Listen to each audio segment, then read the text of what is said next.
Hello and welcome to World Connect, your weekly window to the world, a global picture of our times. Let's set the ball rolling with the focus of the show. Just 4 weeks left for the US presidential election, and the GOP, which has been out of power for 8 years, is in disarray. Its nominee Donald Trump's crass comments leave the party feeling devoid of class. Master lyricist and songwriter Bob Dylan redefines literary tradition. By winning the Nobel Prize for Literature, the world recognizes his songs are poetry to the ears. Thailand mourns the passing of a king whose majesty reigned for 70 long years. King Bhumibol the Great was the 9th Rama of the Chakri dynasty. Boko Haram frees 21 of more than 200 Chibok schoolgirls kidnapped more than 2 years ago. Local sources say the girls were exchanged for 4 Boko Haram militants. The Nigerian government denies it was a swap. Facing a series of charges of sexual assault, Donald Trump has turned combative and defiant. He claims he's the victim of a conspiracy and even says that the very survival of the US is at stake. But the fact remains that with just 4 weeks left for polling day, Trump is down in the dumps as far as pre-poll surveys are concerned. The grand old Republican Party he represents, which stands for conservative values, is distancing themselves from his crass comments. Donald Trump has fallen further behind Hillary Clinton and now trails her by 8 points among likely voters, according to recent polls after the second presidential debate which took place on Sunday. 1 in 5 Republicans also say his vulgar comments about groping women disqualify him from the presidency. Trump was pressed to explain his comments in a 2005 videotape about grabbing women's genitalia, and after he apologized to the American people, a number of women are now coming out saying that he misbehaved with them as well. The Democratic presidential nominee Hillary Clinton has said that her rival Donald Trump's campaign has very different vision, views, and sets of values. But the voices against Trump's inappropriate behavior and his consequent weak set of skill sets for the US presidency have been growing louder. And one of the loudest voices comes from the incumbent president, Barack Obama. The 2005 video showed Trump bragging about groping women, kissing them without permission, and trying to seduce a married woman, which he described as locker room talk. But the video has threatened Republican hopes of retaining control of the US Congress and has deeply split the grand old party, with many of its members abandoning support for Trump. Hurricane Matthew, the first Category 5 Atlantic hurricane in a while and the second major hurricane this year, caused massive devastation across the western Atlantic, including Haiti, Cuba, Dominican Republic, southwestern United States and Canadian Maritimes. Most of the over 1,300 people killed died in Haiti, and damages are estimated in excess of $5.2 billion. As Haiti reels under the aftermath of the horrific Hurricane Matthew, the government, along with international aid, aims to rehabilitate the Caribbean country. New images of destruction and debris emerged a week after the hurricane hit Haiti. Thousands of families have lost their homes and livelihoods as floodwaters destroyed crops. The fear of famine also looms large over the country. We don't have exact figures, but it looks as if, between 60 and 80% of the crops have been lost. And I think this is devastating, and it basically could mean that we would have a famine in 6 months, because the entire food supply for the coming 6 months is at stake. Haiti's government is coordinating aid efforts 6 years after an earthquake measuring 7 on the Richter scale leveled much of the nation's capital, Port-au-Prince. Officials first focused on making accessibility possible to many areas cut off after the storm because of flooding, landslides, downed trees and debris. We must put them back to work. We must rehabilitate our roads. We must rehabilitate our bridges. We must readapt our schools. The international community is also pitching in for the rehabilitation efforts in Haiti. United States, Canada, Colombia, Cuba, France, Spain and the European Union are among others who have offered aid to the hurricane-ravaged country. Several steps are being taken to contain outbreaks of cholera and other epidemics which have broken out as a result of the inundations and mixing up of sewage water with floodwaters. Along with food and water, medicine and mosquito nets are also part of the aid kits brought into the country. Even as the government is taking steps to ensure access of sterile and bottled water to all, the World Health Organization sends 1 million cholera vaccine doses. The United Nations, while appealing for more international aid to the country, has also slammed the government and international authorities for preventing to fail the hundreds of deaths caused due to the hurricane. I find it truly outrageous and unacceptable that we can have a country like Haiti in which we've had, those of us outside of Haiti are watching on TV even days before this storm hit, and that it was impossible to reach people with early warning, or the early warning that was provided because of lack of training and community education was not acted on. This is a matter of grave concern which the world leaders will have to pay close attention to. Even as technology improves for predicting extreme weather condition, poor countries like Haiti find it difficult to reduce the impact on human lives. Thousands of Colombians wearing white and carrying flowers marched through Bogota on Wednesday. They were demanding that politicians revive a peace accord that would end a 5-decade-long war after voters had rejected the hard-fought deal in a referendum.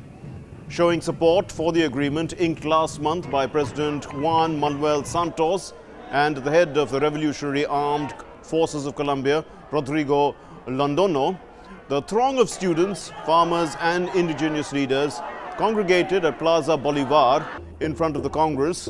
The demonstration took place as Santos and his team heard proposals from representatives of those who voted against the accord as too lenient on the rebels.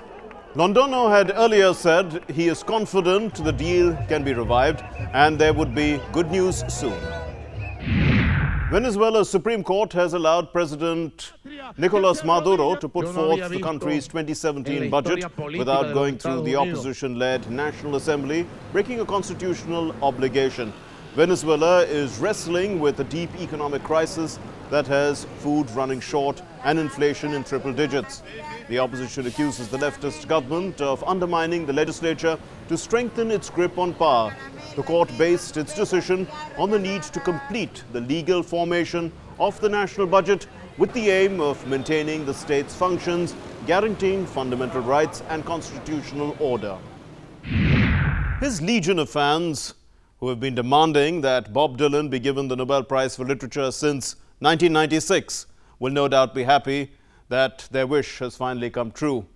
His fans go beyond his folk rock music and they admire the mystery in his lyrics, which are captivating, transporting one into moments of wonder, with each word in place, what the Nobel Committee described as poetry to the ear. There's a battle outside and it's raging. It'll soon shake your windows and rattle your walls. For the times, they are a-changing. The times are really changing indeed. The Nobel Prize for Literature 2016 has just proved it, as the famed annual award was accorded to American music legend Bob Dylan. The Nobel Prize in Literature for 2016 is awarded to Bob Dylan for having created new poetic expressions within the great American song tradition. Born Robert Allen Zimmerman in 1941, Dylan has been an influential figure in popular music for more than 5 decades. One of the best-selling artists of all time, Dylan has been the recipient of 11 Grammy Awards, including the Lifetime Achievement Award, the Oscar, the Pulitzer, among others. His songs in the 60s also became anthems for social and civil rights movements. Donning multiple caps, that of a singer-songwriter, artist and writer, his poetic lines found way to the public as many hummed his heartfelt renditions, reflecting the common man's daily travails. The music icon's genius lies in the timeless lyrics he pens, ones that will be read for years to come yet. His famous song, Like a Rolling Stone, has been judged as one of the best songs for all times.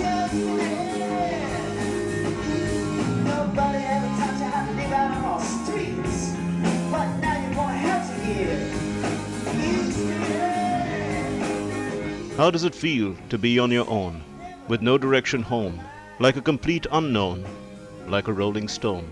As they relate to the individual in different life situations. His Chimes of Freedom, performed in 1964, still holds firm as thousands around the world are fighting for equality and justice.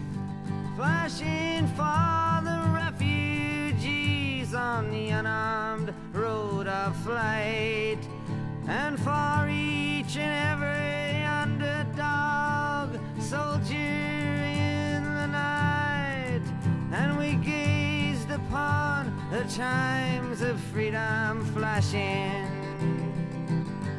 Though there are contradictions on whether lyrics can be considered literature, many are excited that the writer of the lyrics they have always treasured has been given an official recognition fit for great writers.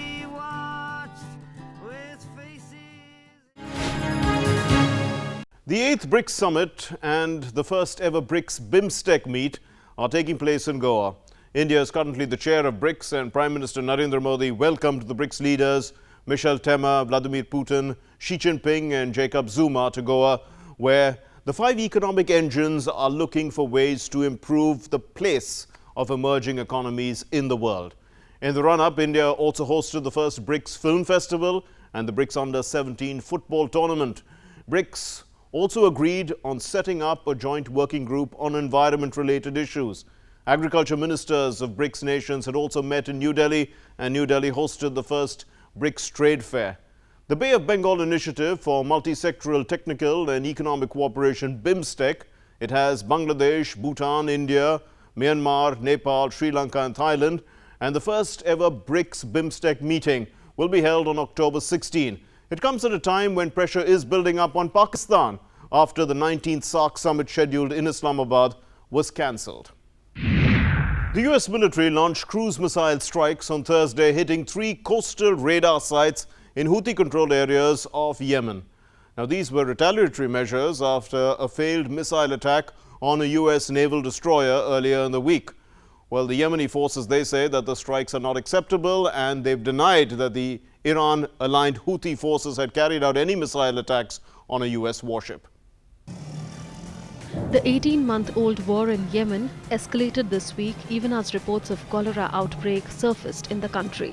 Over 10,000 people, mostly civilians, have been killed and millions displaced since the start of the civil war. President Abdurabu Mansour Hadi, backed by Saudi Arabia, is still operating from Aden, a southern city. Along with the aid of Riyadh's forces, Hadi aims to take back capital Sana'a, that is now ruled by Houthi rebels who claim that they have led a national revolt against a corrupt government. A surge in tensions occurred after a strike on a Sana'a mourning hall on the 8th of October killed at least 140 people and injured more than 500, most of whom were civilians.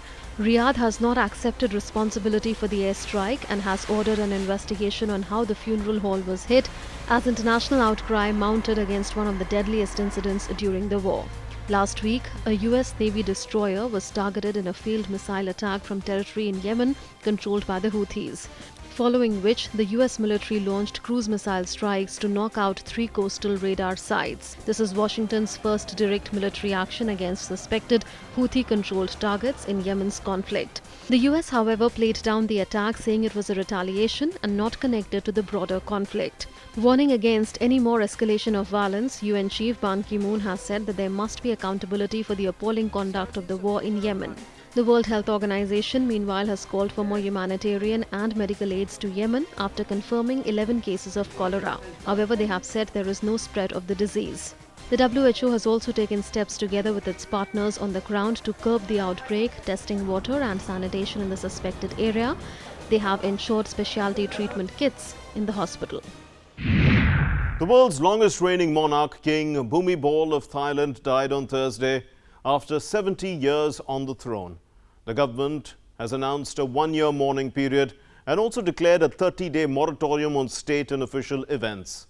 Well, the Thai king goes by the title of Rama, and he was Rama IX.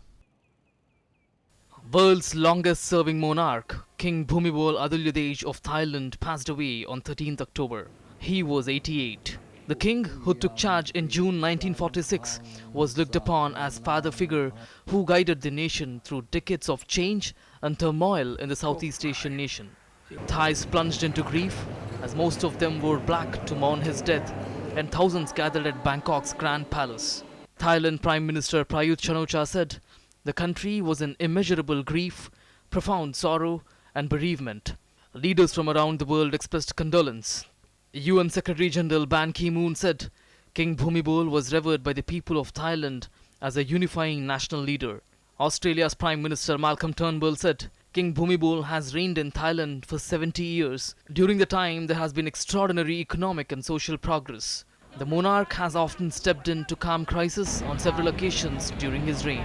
The military, which has now taken over reins in Thailand after a political crisis, invoked its duty to defend the monarchy to justify its intervention in politics. Thailand has endured bomb attacks and economic worries recently. After a decade of turmoil, including 2 coups and deadly protests, the country is expected to go to the polls next year, a time when King Bhumibol will surely be missed. Many Thais worry about a future without him. Crown Prince Maha Vajiralongkorn is expected to be the new king. However, the prince does not command the same adoration that his father earned over a lifetime on the throne.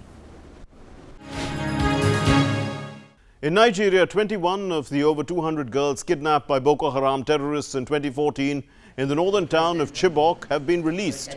A presidency statement said the release of the girls is the outcome of negotiations between the administration and Boko Haram brokered by the International Red Cross and the Swiss government.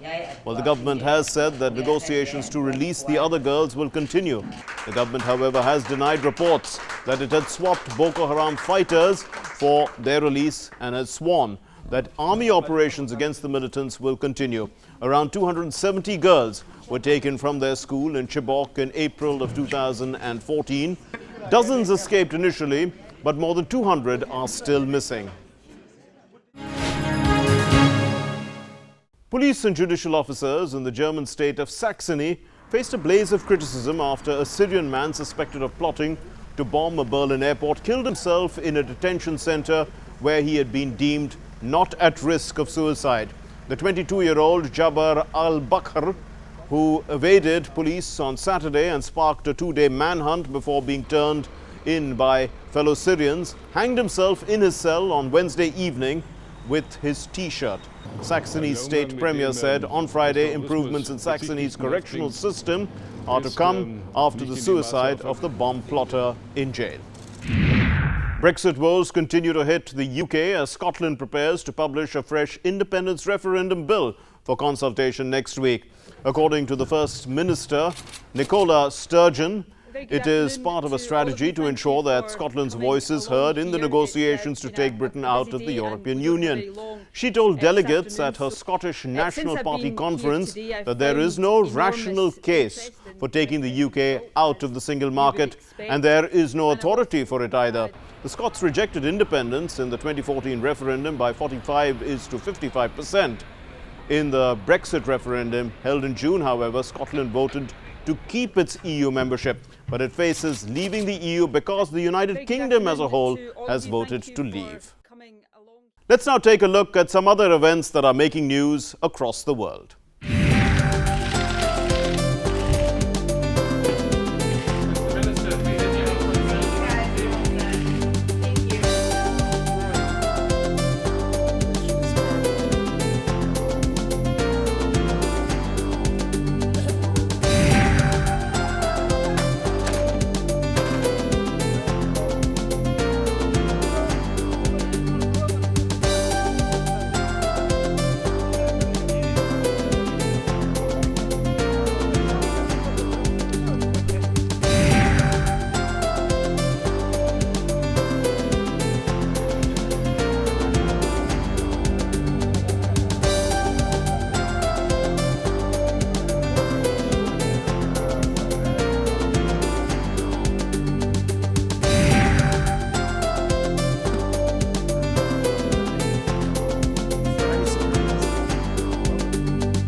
At a time when smartphones and laptops consume most of our time, traditional games which kept many of us happy as children are definitely on the wane. And in order to protect these traditions and revive interest in the old sports, Indonesian families are being encouraged to teach their children the joy of playing old games at traditional games festivals. With lots of video games to choose from and less of going out in the open to play, children of recent times have become pros with video games. But in Indonesia, there has been a recent stand against digital games, which according to the citizens are eroding traditional values. So in order to reintroduce these games to the young kids, a traditional games festival is being held to make them interested in these age-old games. We want to reintroduce traditional games to the children so that they know there are other options available that are not just restricted to video games or other modern games, and a lot of traditional games can be quite fun and interesting. The children born in the digital age took up traditional toys ranging from wooden spinning tops to bamboo pinwheels as part of the traditional games festival. Many of these games have now become a rarity in the country and are difficult to find. Experts believe that these games will instill in them a sense of team spirit.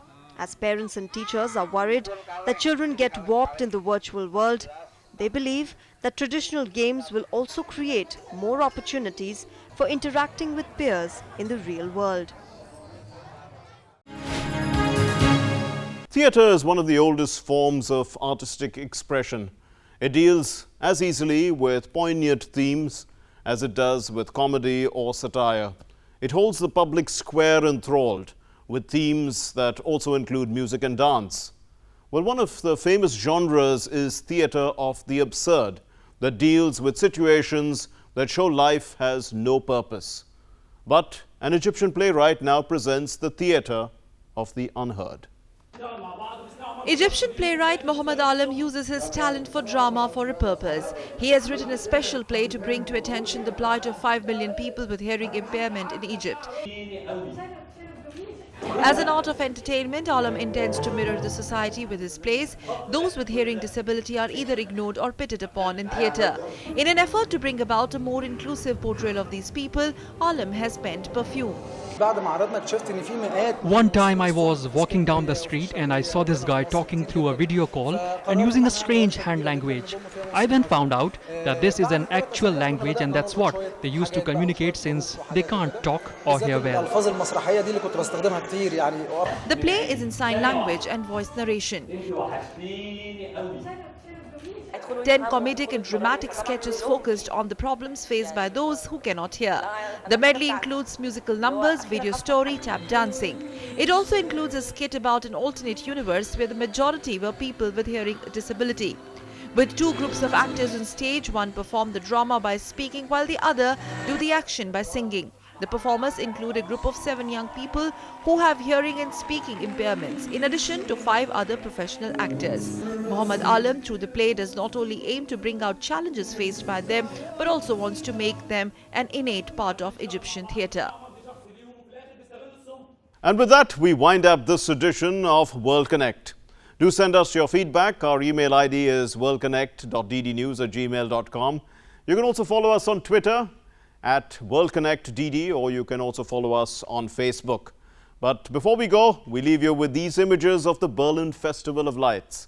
Now in October, Berlin transforms itself into a city of lights with all its major landmarks lit up. Thanks very much for watching. Namaskar.